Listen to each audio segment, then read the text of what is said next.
What's up everyone, Coach Tony from Bomvec Strength, and today I'm going to talk about the importance of matching your bar position to your stance width when you're squatting. So there are a lot of right ways to squat. A lot of individuality can be expressed when you squat. A couple of things have to happen no matter what, and that's good core positioning and balance over your midfoot. So when you're adjusting your bar position, say from a high bar to a low bar position, or changing your stance from narrow to wide or vice versa, you just have to make sure that you keep those core tenets in mind so that your squat is good no matter what style that you use. So I'm going to speak in a lot of generalities here, and of course there are some individual differences, but I think that these are really good places to start for anybody who's looking to change their bar position and or their foot position. So let's talk about bar position first. So we have a typical high bar position, which is going to sit right on top of the traps when you squat. So it's very easy to get in position. It's very easy to get your elbows where you want in this position. And then the lower you go, more of like a moderate bar position, kind of across the base of the traps, versus a low bar position, which gets the bar down across the rear delts. The lower you go with your bar position, the more forward lean you're gonna have in your squat, and that's okay. Some people think that leaning forward in the squat is a bad thing. It's absolutely not a bad thing. In fact, a big reason why a lot of people can deadlift more than they can squat is because of that hinged position. It puts a little bit more emphasis on the posterior chain, those big strong muscles of the glutes and the hamstrings. So leaning forward is okay, just as long as you maintain those core tenets. You keep your core braced and you keep the bar over your midfoot. One of the problems that a lot of people run into when they lean forward more is just that bar gets out in front too much of the weight is in front of the feet, so you lose that midfoot balance. So the way that you maintain midfoot balance, no matter where the bar position is on your back, is you adjust your stance. And I'll talk about matching your bar position to your stance right now. So in general, a higher bar position is going to pair best with more of a narrow to moderate stance, and the lower the bar gets on your back, the better it's going to pair with a wider stance / sitting back into your squat more. Now those two things aren't necessarily mutually exclusive. You can sit back into your squat with a narrower stance. It just gets a little bit tricky. So I'll kind of show you what that looks like.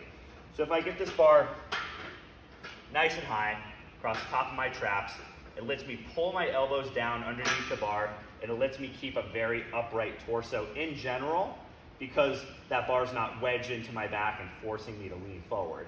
However, with this bar position, I'm probably gonna have to stay pretty narrow with my stance. I'm probably gonna have to break at the knees a little more aggressively than if the bar were lower or if my stance were wider. So here, I'm gonna need to break at the knees first in order to keep that bar over my midfoot and not kind of fall forward like so. If I have that high bar position and I get out kind of wide, and it's going to be very, very hard for me with this wider stance to stay upright and push my knees forward without having my hips drop back. It's a lot easier to hit depth, and in fact, for some people, it's impossible to hit depth with a wide stance without really pushing those hips back. And unfortunately, with this high bar position, the more I push my feet back, my hips back rather, the more I lean forward, that bar is just going to be way out in front of my toes, which just shows you that for a lot of people, that high bar, wide stance squat just doesn't pair well. You're not going to be able to hit depth, or you may just not be able to get to depth without really falling forward. So that higher bar position is going to pair better with a narrow to moderate stance. On the other hand, low bar position, if I get that bar nice and low across my rear delt, this again is advantageous because it keeps the bar very close to my hips and lets me hinge into it. This is a great option for people whose deadlifts tend to outpace their squats quite a bit. But if I get that low bar position with a narrow stance, it's going to be very, very hard for me to push my knees forward and keep the bar over my midfoot, just because that low bar position is going to kind of fold me over a little bit. So I'm going to get into much more of a conventional deadlift position.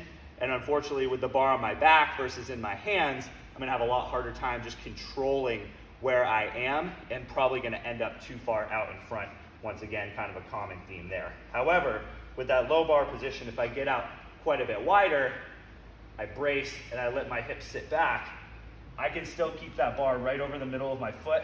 I can hit depth and still keep my torso in a good position. Again, leaning forward, not a problem here, because even though I'm fairly lean forward here, that bar's still right over my midfoot because I have that wider stance and I can sit my hips back into it quite a bit. So again, these are not absolutes, these are not hard and fast rules, they're just good starting points. So keep in mind that if you're going to adjust your bar position or your stance width while you're squatting, make sure the opposite one matches it. So match your bar position to your stance width so you have the most success when you're making those squat changes.